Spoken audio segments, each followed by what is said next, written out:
Good evening. Welcome to South Asia Newsline. I'm Gitasha Sharma. Here are the top stories we are tracking for you on Friday, the 27th of October.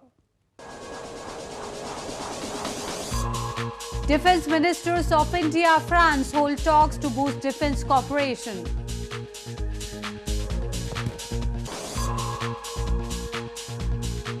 Senior EU official says Union trying to create consensus for peace in Afghanistan. And Bollywood's latest road movie, Jia Aur Jia, hit theatres this weekend.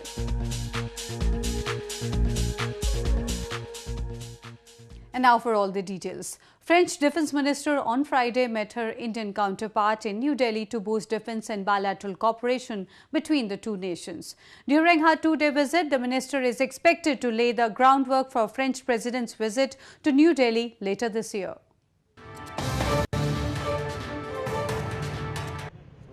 French Minister for the Armed Forces Florence Parly on Friday met her Indian counterpart Nirmala Sitharaman in New Delhi.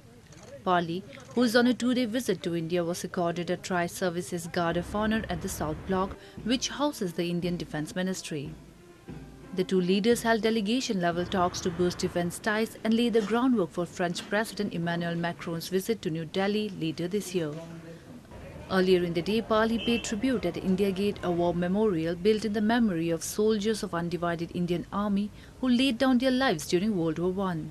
The French minister is also expected to call on Indian Prime Minister Narendra Modi during her visit. 5 persons, including 3 minor boys, were arrested on Thursday for involvement in an attack on a Swiss couple in India's northern Uttar Pradesh province.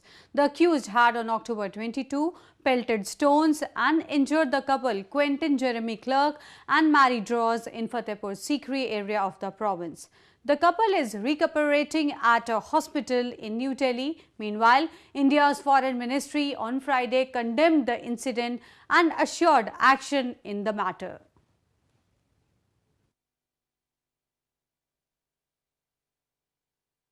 We are in touch with the Swiss embassy. They also have extended their support to the couple.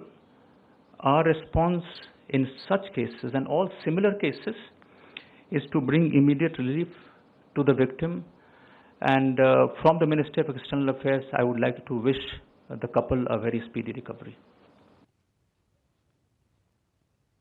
Moving on, Myanmar Consul General to India P.I. Soy was killed on Friday in a road accident in Girdi district of India's eastern Jharkhand province. The Consul General, who was reportedly on the wheels, tried to save a motorcyclist when his car rammed into a truck in Nimai Ghat area. His wife and at least 2 others were also injured in the mishap.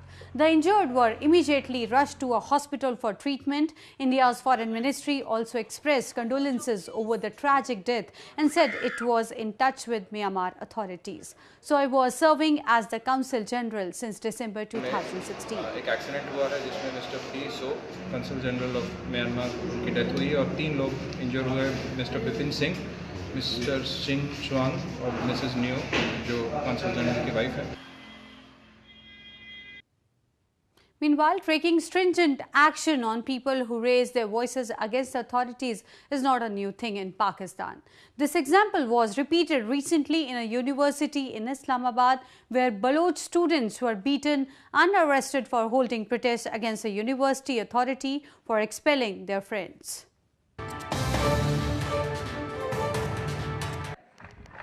Students of the Quaid-e-Azam University in Pakistan's capital Islamabad recently held a protest against the administration. The Baloch and Pashtun students protested over university's harsh decision of expelling 8 students over a fight few months ago. The protesters demanded the authorities to revert the decision. The peaceful protest, however, turned into a nightmare after the university administration called the Islamabad police to intervene. This led to clash between the students and the police, with dozens of Baloch students allegedly beaten up and arrested by the police. In news from Afghanistan, European Union Special Envoy for Afghanistan has said that the EU is trying to create consensus in the world to bring peace to Afghanistan. Meanwhile, a senior US official said that the Afghan president assured US Secretary of State Rex Tillerson in their meeting this week that his administration is firmly committed to holding credible polls. The European Union's Special Envoy for Afghanistan, Ambassador Roland Kobia, on Thursday said the European Union is trying to create consensus in the region and in the world to bring peace to Afghanistan. Kobia said that countries in the region and around the world should think about helping Afghanistan instead of competing in the country. My mandate as the Special Envoy will focus. مأموریت من این است که در سطح منطقه و جهان درباره صلح افغانستان یک اجماع را شکل بدهم. برخی از کشورهای منطقه هستند که در روند صلح افغانستان کمک می‌کنند. تلاش می‌کنم تا تمامی تلاش‌ها را منسجم بسازم و از همین رو با کشورهای همسایه افغانستان نیز مشوره می‌کنیم تا یک راه حل پیدا کنیم. Meanwhile, the US Special Charge d'Affaires in Kabul, Hugo Lawrence, on Thursday said that Afghan President Ashraf Ghani assured the US Secretary of State Rex Tillerson that his administration is firmly committed to holding credible polls. Tillerson had this week travelled to South Asia to reaffirm and hold in-depth discussions on the US South Asia strategy with senior officials. Lawrence said the United States and its partners will stand by the Afghan people in the fight against enemies until the job gets done. Moving on to news from Nepal, the left alliance of the CPN-UML and CPN Maoist Centre has said that they will not accept any move to postpone or change the dates of upcoming polls. This comes a day after Supreme Court asked Election Commission to ensure separate ballot papers for the federal and provincial elections. Former Nepalese Prime Minister KP Oli's CPN-UML and Pushpa Kamal Dahal's CPN Maoist on Thursday warned that their alliance will not accept any move to postpone or change the dates of upcoming polls. Nepal will witness federal and provincial polls on November 26th and December 7th. The statement by the leftist alliance comes a day after the Supreme Court of Nepal ordered the Election Commission or EC to ensure separate ballot papers for the federal and provincial elections. The order was issued in response to a contempt of court writ filed by Sarbendranath Shukla, a Rashtriya Janata Party Nepal or RJPN leader, that Chief Election Commissioner defied court's ruling on printing separate ballot papers for the two polls. The Election Commission, after court's order, came to the conclusion that reprinting of ballot papers cannot be made due to the time constraint. However, the Election Commission is scheduled to start printing ballot papers for the polls from Friday. It has not yet finalized whether or not to print separate ballot papers. The United Nations Envoy to Myanmar has warned the Rohingya crisis could become a ripe ground for radicalization to occur. While criticizing Myanmar's leader Aung San Suu Kyi's position on the issue, the envoy said she could do more to control the humanitarian crisis. The UN Special Rapporteur on Human Rights in Myanmar, Yang Hee Lee, on Thursday warned that the Rohingya crisis could fuel extremism in the region. Speaking at the United Nations headquarters at New York, Lee called on the UN Security Council to pass a resolution on the crisis. She said the Rohingya crisis situation is going to go beyond the borders of the region and could become a ripe ground for radicalization.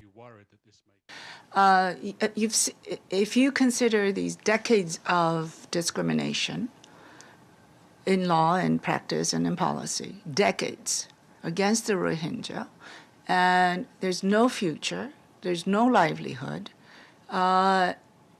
it's really a ripe ground for any radicalization to occur. Lee also criticized Myanmar State Consul Aung San Suu Kyi's position on the issue. She has not ever recognized that there is such people called Rohingya, and I think that's a starting point. And I'm very disappointed that if she could use her moral power and her popularity to reach out to the people. More than 582,000 Rohingya Muslims have crossed the border to neighbouring Bangladesh and other countries since August, following a military crackdown in Myanmar's troubled Rakhine province. Aid groups have expressed concern and termed it a humanitarian crisis as the refugees continue to suffer with hunger, lack of clean water and health care. A batch of 222 youths from India's northern Jammu and Kashmir province was inducted into Indian Army on Thursday. The newly turned soldiers were inducted in Srinagar city after the completion of one-year training.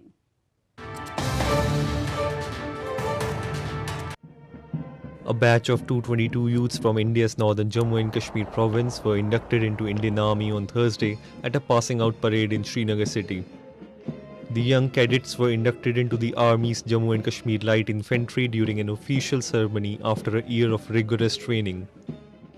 The parade depicting graduation of the newly turned soldiers was attended by their families with much praise. Today, what I've been given to understand is that 222 boys became soldiers today from the state of J&K. And seeing them, I would say, gives us tremendous hope. They're so motivated, and the nationalist fervor in them, is very high. So that gives us a lot of hope. Training तो बहुत कठिन होती है यहाँ पे, और काफ़ी कठिन ट्रेनिंग के बाद जब आज हम पास आउट हो रहे हैं तो हमको बहुत खुशी महसूस हो रही है, बहुत गर्व हो रहा है कि हम अपने देश के लिए कुछ करने जा रहे हैं. The home province of the newly inducted soldiers has been witnessing several militant attacks from across the border for years now. However, the regular induction of Kashmiri youth into the army shows their valor and spirit to serve the country. Hundreds of devotees in India thronged different river banks on Friday to offer prayers to the sun god on the occasion of Chhath Puja festival. The festival is dedicated to worship sun, which is considered as the god of energy and life force in India.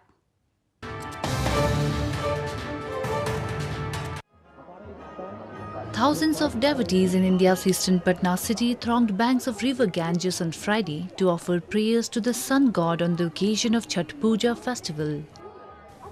The festival is dedicated to worship sun, which is considered the god of energy in Hinduism. People on the occasion offered prayers for the well-being of their family to the sun god while standing waist deep in river water. Prayers to the sun god during the festival are offered prior to the sunrise and sunset.